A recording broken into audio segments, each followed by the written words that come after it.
Le Premier ministre japonais, Shinzo Abe, a appelé ce samedi le dirigeant nord-coréen, Kim Jong-un, à surmonter ensemble leur méfiance mutuelle, et confirmé que des efforts étaient en cours en vue d'un sommet. Dans un entretien télévisé, Shinzo Abe a expliqué que son gouvernement avait contacté la partie nord-coréenne, par différents canaux, afin de mettre sur pied une rencontre avec Kim Jong-un. Lors d'un sommet historique mardi à Singapour avec le président américain Donald Trump, le leader nord-coréen s'était montré, selon des médias japonais, prêt à rencontrer Shinzo Abe. Pendant le sommet, M. Kim a dit à M. Trump, « Je peux rencontrer le Premier ministre Shinzo Abe », a notamment rapporté le quotidien Sankei. Enlèvement des ressortissants japonais. Le Japon, resté à l'écart de l'intense balai diplomatique des derniers mois, veut aborder avec Pyongyang la question des ressortissants japonais enlevés par des agents nord-coréens dans les années 1970 et 1980 pour former des espions, sujet qu'il présente comme une priorité. Je veux effectuer un pas en avant et résoudre la question une fois que nous aurons chacun surmonté notre méfiance mutuelle, a déclaré le Premier ministre japonais, soulignant éprouver un fort sentiment de sa responsabilité pour résoudre cette question. Il avait déjà fait état publiquement de sa disposition à rencontrer Kim Jong-un à ce propos.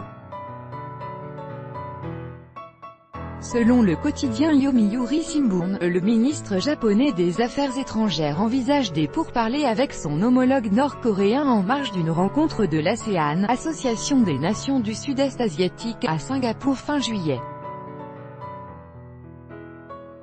Financement de la dénucléarisation. Durant son entretien télévisé, Shinzo Abe s'est dit également prêt à participer au financement de la dénucléarisation de la Corée du Nord.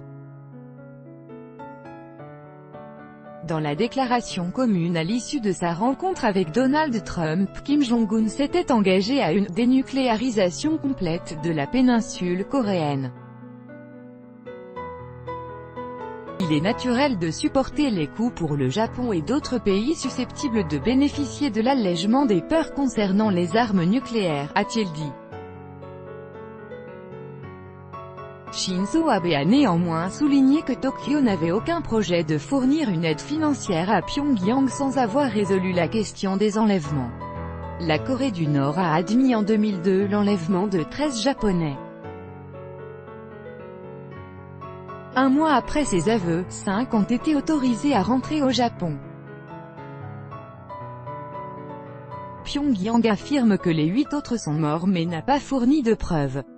Tokyo compte au moins 17 kidnappés et soupçonne des dizaines d'autres disparitions d'être le fait des services nord-coréens.